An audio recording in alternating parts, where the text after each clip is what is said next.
Tomorrow, the Supreme Court will hear arguments in the case that could change our nation. They concern appeals of same-sex marriage bans in Ohio, Kentucky, Michigan, and Tennessee. The case has local people and lawyers in the national spotlight as heated debate continues. Local 12's Anjanette Levy has been talking to the players involved, and she joins us with a look ahead at the arguments. Anjanette?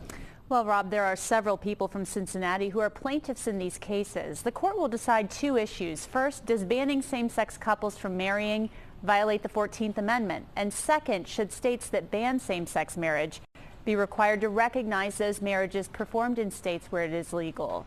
Now, people are already camped outside of the Supreme Court. They started camping out over the weekend, and the line of people just keeps growing.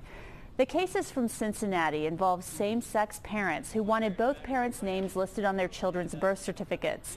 And Jim Obergefell and his husband, John Arthur, sued to have Obergefell's name listed on Arthur's death certificate.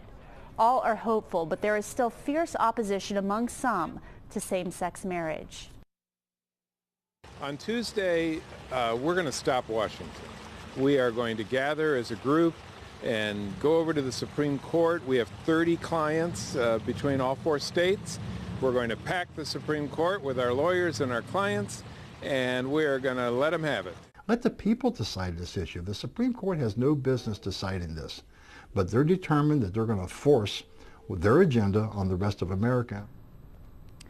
The Supreme Court's decision is expected by the end of June. That's when the session ends.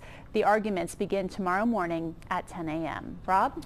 Anjanette, thanks very much. The Supreme Court will also hear arguments about Kentucky's same-sex marriage ban. That ban began in 2004 after voters approved a constitutional amendment. There are 12 couples from Kentucky who are plaintiffs in this case. In July of last year, a district judge ruled in favor of the plaintiffs in a lawsuit seeking the freedom to marry.